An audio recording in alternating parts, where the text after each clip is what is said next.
What's up, guys? Introduce yourselves. I'm Anthony. What do you do? I sing in Bayside. What about you? I'm Nick. I play bass. What do you like about Groezrock? You've been here for how many hours? Few? We've been here for what, 4 or 5 hours? 4 hours? About. I just like how many friends we have here. We've toured with so many bands that it doesn't feel like we're in Belgium. It feels like we're in America backstage. It's such a good collection of bands, and we've been lucky enough to tour with a lot of them, so it's good. We haven't seen a lot of them in a long time, so it's cool to run into them backstage, see them play. It's cool.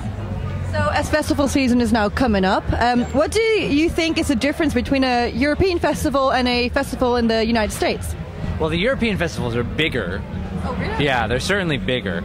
But I mean, they're just really well organized, really well planned out. Yeah? Yeah, definitely. What do you think about it? For me, we've done recently, I guess in the past year or so, we've done things like Riot Fest. I feel like the American festival scene is at least starting to trend a little bit in the European way. I think they realize that's a good way to put a weekend together of bands, and you know, there's touring things like Warped Tour that's been around for a long time, but I think the American festival culture is kind of on the come up. It has a long ways to come to meet the European standard, but it's. I just got back from Texas. I went to South by So What?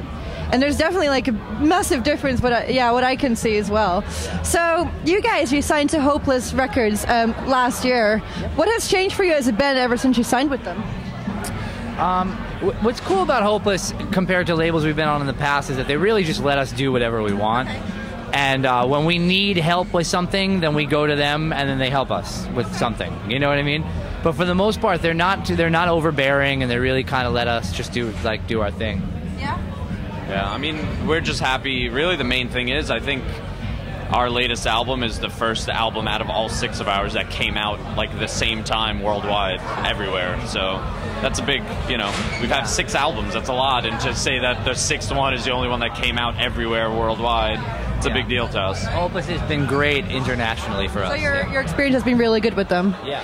Okay, so you released Cult February 18th. Now what really stood out to me is that you've got the same bird as the Walking Wounded as the artwork, right?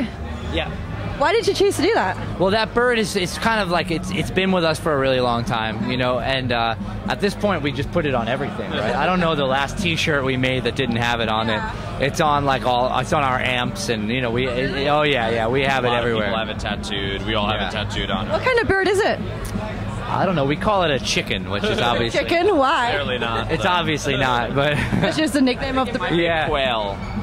Yeah, I've heard it's a quail because there's something on its head. Okay. Yeah. So, what changed for you since you brought out the album? Obviously, you said it came out internationally. Has your fan base grown a lot ever since as well? Because I started listening to you when I was probably 13, and that's a very long time ago. So yeah, I've heard your albums. So yeah, what has changed for you? It definitely, I mean, we've noticed the biggest difference internationally, like I said, like definitely coming over here and seeing so many people singing along to only songs from the new record sometimes. That's really rare for us. At this point, you know, our self-titled record and the Walking Wounded record were really popular records for us. So every show we play, you know, there's people who sing the new songs, but, you know, there's always people who you know, those are the first songs they heard from us.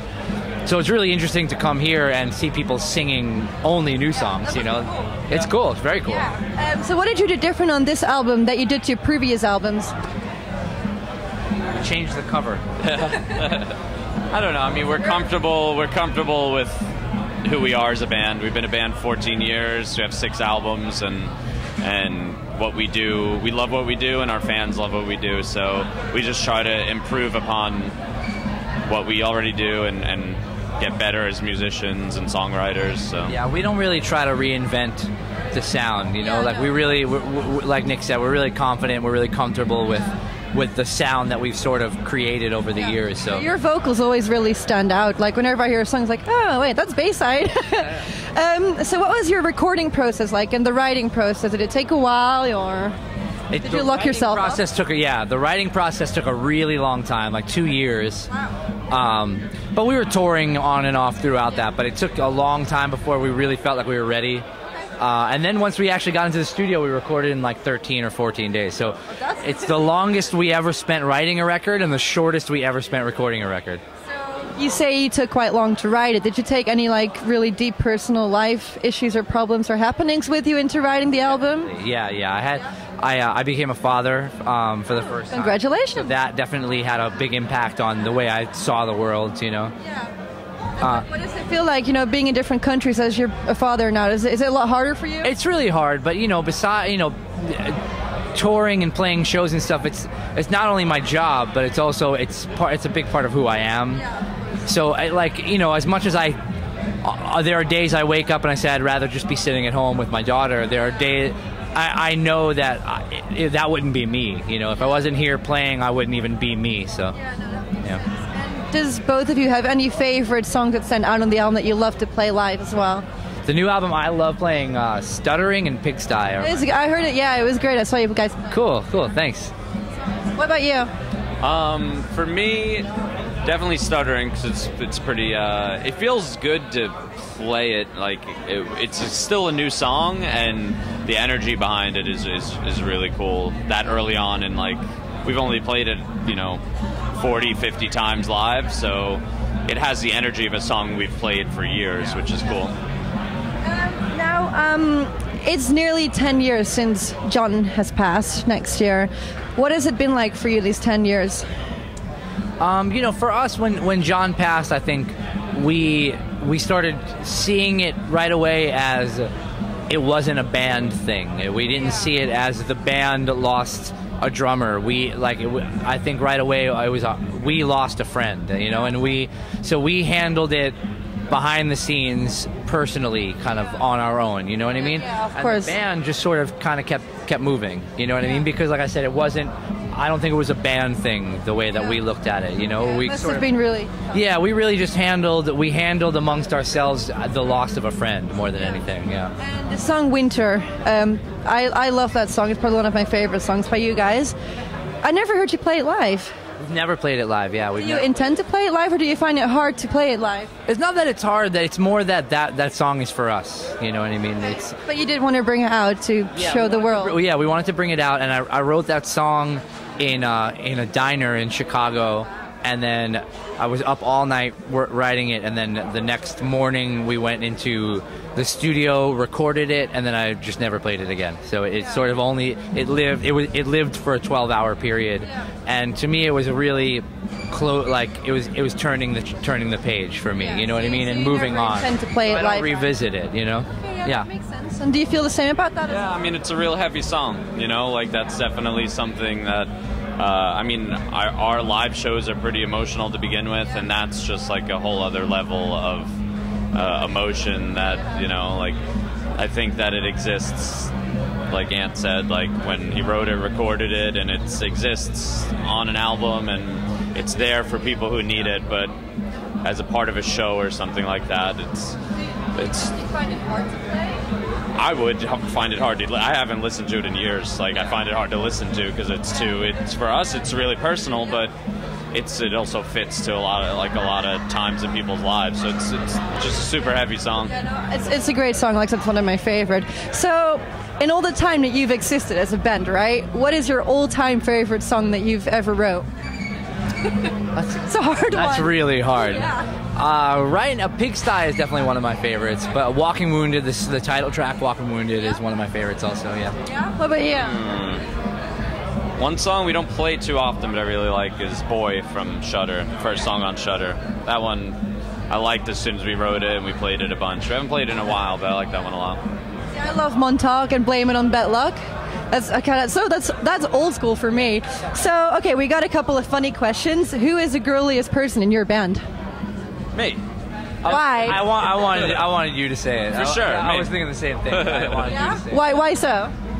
I have a lot of bathroom products as far as shower things go. I definitely go on walks to find iced coffee and just wind up at Starbucks all the time. Your Starbucks macchiato latte? Yeah, it doesn't have to be Starbucks, but it just happens that that's what I always have. Yeah. And what is your best and funniest fan experience? Is there anything that just pops up? Funniest? What? funniest experience like, With a fan. With a fan. Yeah. Anything that really weird that's happened to you? Oh, weird shit happens all the time. Yeah, I can't think. The first thing that comes to mind is we were doing a signing, and there's a whole line of people, Yeah. and you're just signing, and you're signing, and it starts to sort of get repetitive, and you stop paying attention in a sense, you know. Yeah. And then all of a sudden, a leg gets put down on the table, and you look up, and it's a guy with like a prosthetic leg who had taken his leg off and put it down on the table and asked us to sign it. Oh, that's interesting. Yeah, we could have signed it while it was still on. You didn't have to like take your leg off. And Yeah, that's just a bit awkward, first isn't thing it? that comes to mind. Yeah. Okay, and now with B-Stage Magazine, we have like a would you rather kind of thing, if that makes sense. You ready? Yeah. Music or love? Music. Music. Car or bike? Car. Car. Yeah. Dog or cat? Dog. Yeah, I'm a dog person. Yeah. Audio or video interview? What's that? Audio or video interview? Audio. Video's fine. Beach or mountains? Beach. Beach for sure. Major label or indie label? Indie label. Yeah, we've always been on indie label. Sweet or savory? Sweet. Yeah, sweet. Festival or club show? They're so different. I love them yeah, both, it's honestly. so hard. Best one though. It's cool. Perfect world would be like a whole tour of club shows with like 1 or 2 festivals. in it, Yeah. you know? That would be perfect. Yeah. Okay, well, let's keep it at that then. Wine or beer? I don't drink, but Okay. I probably, if I drank, I think I would be more of a wine person, probably. A beer for sure. Yeah. Okay, London or New York? New York. New York. We're from there. Yeah. This is true. Paris or LA? Paris or LA? Yeah. LA. Yeah, LA. That's easy. Poor and happy or rich and unhappy? Poor and happy. Yeah, I'm happy. Yeah.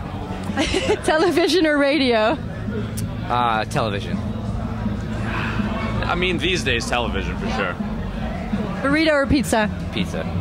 Burrito. Yeah, I agree on that one. Yeah. Cool. Well, thank you so much, guys, and we'll see you around. Thanks.